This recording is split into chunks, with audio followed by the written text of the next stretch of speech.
ሰላም ጤና ይስጥልኝ። የተወደዳችሁና የተከበራችሁ የቻናሌ ቤተሰቦች በቅድሚያም ሰላምታ ይድረሳችሁ። ዶክተር አማኑኤል ነኝ።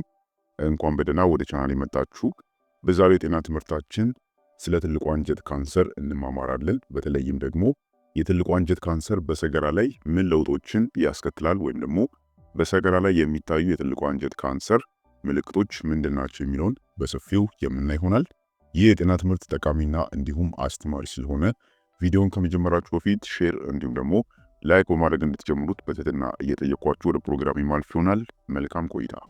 የትልቁ አንጀትና የፊንጢጣ ካንሰር በእድሜ በገፉ ሰዎች ላይ ብቻም ሳይሆን በወጣቶችም ላይ እየተስፋፋ በመምጣቱ አሁን ላይ እንደ ትልቅ የህዝብ ጤና ፈተና እየታየ ይገኛል። ምንም እንኳን በሽታው በስፋት የሚታይ ቢሆንም በመጀመሪያው ደረጃ ላይ ብዙ ጊዜ ምልክት ላያሳይ ይችላል። ወይም ደግሞ በቀላሉ እንደ ተራ የጨጓራና አንጀት ችግር ተደርገው የሚቆጠሩ ጥቃቅን የሰውነት ለውጦችን ሊያሳይ ይችላል። አንዳንድ ምልክቶች ካንሰሩ ገና በለጋ ዕድሜ ከመከሰቱ ጋር የጠበቀ ግንኙነት አላቸው። ካንሰሩ ሳይሰራጭ በነበረበት ይህ ማለት በተወሰነ ቦታ ላይ ብቻ እያለ ከታወቀ ለሚቀጥሉት 5 ዓመታት በህይወት የመቆየት ዕድል በ90% ገደማ ከፍ ያለ ነው። ነገር ግን በሽታው ወደ ሌሎች የሰውነት ክፍሎች መሰራጨት ከጀመረ በኋላ ከታወቀ ይህ ዕድል በከፍተኛ ሁኔታ የሚቀንስ ይሆናል። የትልቁ አንጀት ዋነኛ ተግባር የተፈጨ ምግብን ማቀነባበር፣ ውሃን መምጠጥ ወይም አብዞር ማድረግና ሰገራን መፍጠር ነው። ይህም ታዲያ ሰገራ በኋላ ላይ ከሰውነት ይወገዳል ማለት ነው። በትልቁ አንጀት ውስጥ ካንሰር ሲፈጠር ሰገራ በአንጀት ውስጥ የሚጓዝበትን መንገድ ሊዘጋ ወይም ደግሞ ሊቀይር ይችላል። በተጨማሪም ካንሰር የደም መፍሰስ እንዲከሰት ሊያደርግ ወይንም ሰውነት አልሚ ምግቦችንና ውሃን የመምጠጥ ሂደቱን ሊያስተጓጉል ይችላል። ይህ በሚሆንበት ጊዜ በሰገራ መልክ በመጠኑ ወይም ደግሞ በሰገራ መውጫ ሰዓትና ድግግሞች ላይ ለውጦችን ሊመለከቱ ይችላሉ ማለት ነው። ታዲያም እነዚህ በሰገራ ላይ የሚታዩ ለውጦች ምንድናቸው? በመቀጠል በሰፊው አንድ ባንድ እንመልከት። አንደኛውና የመጀመሪያው ሰገራ እንደ እርሳስ የቀጠነ ወይም ደግሞ ቀጭን የጠበበ ይሆናል። ድንገተኛና ተከታታይነት ያለው የሰገራ መቀየር ማለትም እንደ እርሳስ የቀጠነ ሰገራ አደገኛ የአንጀት ካንሰር ምልክት ሊሆን ይችላል። እንደ አሜሪካ የካንሰር ማህበር ይሄ ማለት አሜሪካን ካንሰር ሶሳይቲ ገለጻ ከጥቂት ቀናት በላይ የሚቆይ የሰገራ ቅርጽ መቀየር መተላለፊያውን የሚያጠብ እብጠት መኖሩን ሊያመለክት ይችላል። ከሰውነት ተፈጥሯዊ ሁኔታ አንጻር በትልቁ አንጀት ወይም ደግሞ በፊንጢጣ የውስጥ ግድግዳ ላይ እብጠት ሲያድግ ሰገራ የሚያልፍበት ቦታ ወይም ደግሞ መውጫ ላይ ያጠበዋል ማለት ነው። ይህም ሰገራው ቀጥኖ እንዲወጣ ያደርጋል ማለት ነው። በሁለተኛ ደግሞ በሰገራ ላይ የሚታይ ንፋጭ ወይም ደግሞ ሙከስ ነገር መኖር ነው። የአንጀት ግድግዳዎች በትልቁ አንጀት ውስጥ ቅባት እንዲኖር ለማድረግ በተፈጥሮ መጠነኛ የሆነ ንፍጥ ወይም ደግሞ ንፋጭን ያመነጫሉ። ይሁን እንጂ በሰገራ ላይ የሚታየው ይህ የሚዝረገለቅ ወይም ደግሞ ጄል የሚመስል ነገር መጠኑ በከፍተኛ ሁኔታ መጨመሩ ለጤና መታወክ እንደ ትልቅ ማስጠንቀቂያ ሊወሰድ ይችላል። በፊንጢጣ በኩል የሚወጣ ደም ወይም ደግሞ ንፍጥ ክትትል ሊደረግባቸው ከሚገቡ ምልክቶች ውስጥ አንዱ ነው። ሶስተኛ በሰገራ ላይ የሚታይ ደም ነው። በሰገራ ላይ የሚታይ ደም ይሄ ማለት ደማቅ ቀይ ወይም ደግሞ ጠቆር ያለ የትልቁ አንጀትና እንዲሁም ደግሞ የፊንጢጣ ካንሰር ዋነኛ የቅድመ ማስጠንቀቂያ ምልክቶች ውስጥ አንዱ ነው። የህክምና ጥናቶች እንደሚያሳዩትም በመጀመሪያ ደረጃ ላይ የሚገኙት ከ50% እስከ 60% የሚሆኑ የዚህ ካንሰር ታካሚዎች በፊንጢጣ በኩል የደም መፍሰስ ምልክት ይታይባቸዋል። እንደ ኪንታሮት፣ የፊንጢጣ መሰንጠቅ እናም ደግሞ የጨጓራና አንጀት ኢንፌክሽኖች በሰገራ ላይ ደም እንዲታይ ሊያደርጉ ቢችሉም ደም የመፍሰሱ ሁኔታ ተደጋጋሚ ወይም ደግሞ የማይቆም ከሆነ በተለይም ከሌሎች የካንሰር ምልክቶች ጋር ተያይዞ ሲከሰት በአፋጣኝ ምርመራ ማድረግ እጅግ አስፈላጊ መሆኑን መገንዘብ ያስፈልጋል።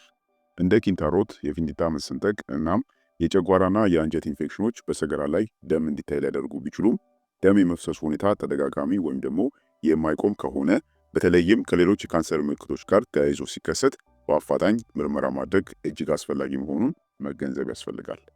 አራተኛ ተከታታይነት ያለው ተቅማጥ ወይንም የሆድ ድርቀት። የሰገራ ልምድ ለውጦች ለምሳሌ ተከታታይነት ያለው ተቅማጥ፣ የሆድ ድርቀት ወይም ደግሞ እነዚህ ሁለት ሁኔታዎች እየተቀያየሩ መከሰት የትልቁ አንጀትና የፊንጢጣ ካንሰር ቅድመ ምልክት ሊሆኑ ይችላሉ።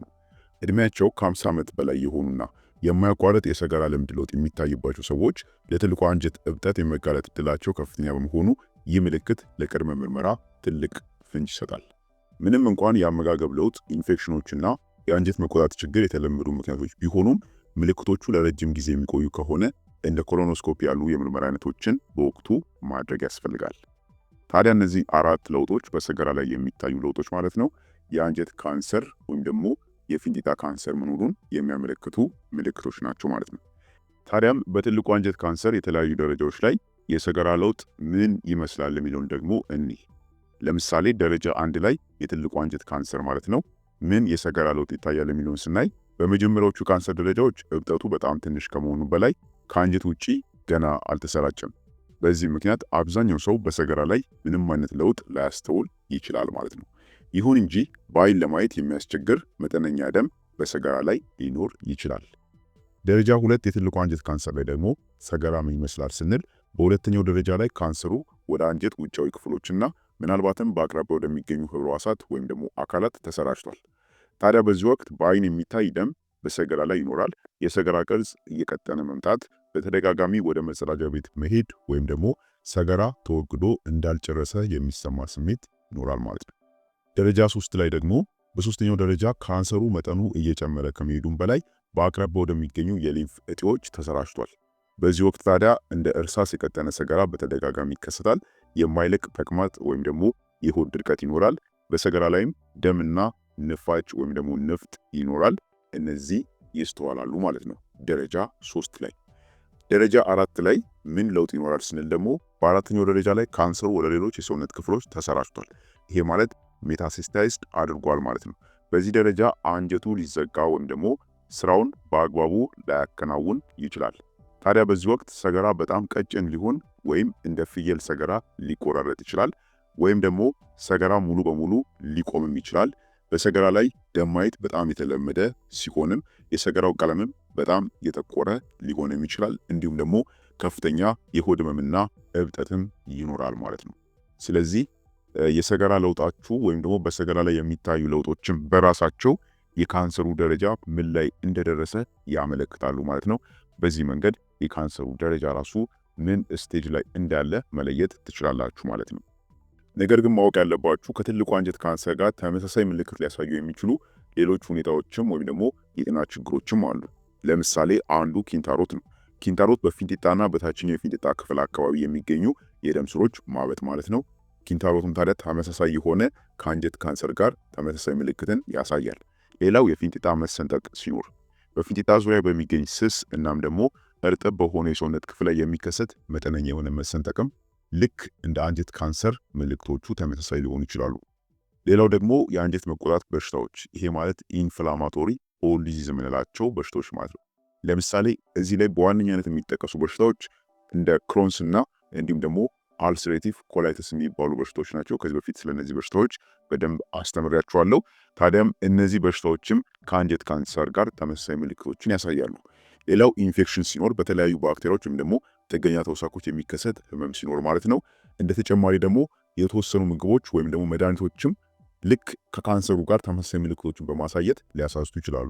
አንዳንድ የምግብ አይነቶች ወይም ደግሞ መድኃኒቶች የሰገራን ቀለምና ቅርጽ ሊቀይሩ ይችላሉ። በዚህ ምክንያት ተመሳሳይ ምልክትን ከአንጀት ካንሰር ጋር ሊያሳዩ ይችላሉ ማለት ነው። ይህንንም መለየትና ማስተዋል ይገባል ማለት ነው። ታዲያ መቼ ህክምና ማድረግ ያስፈልጋል የሚለውን ምን አይነት ምልክቶችን ብታዩ ወደ ሐኪም ቤት መሄድ አለባችሁ የሚለውን ነግሬያችሁ ፕሮግራሜን የማበቃ ይሆናል። የሰገራ ቀለም ቀይ ወይም ደግሞ ጥቁር መሆን ካስተዋላችሁ ይህ ማለት የደም መፍሰስ መኖሩን ሊያመለክተን ይችላል። ሌላው ከጥቂት ቀናት በላይ የሚቆይ የሰገራ መቅጠን ካስተዋላችሁ ሰገራው እንደ እርሳስ የቀጠነ ቅርጽ የያዘ ሆኖ ከቀጠለ ይህንንም ችላ ሳትሉ ምርመራ ወይም ህክምና አድርጉ።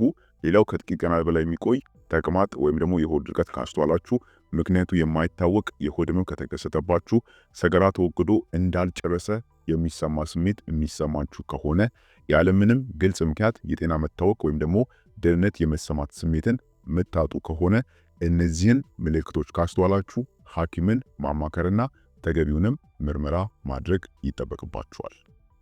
ስለሆነም ክቡራን ቤተሰቦች ለዛሬ የነበረን የጤና ትምህርት ይህን ይመስል ነበር።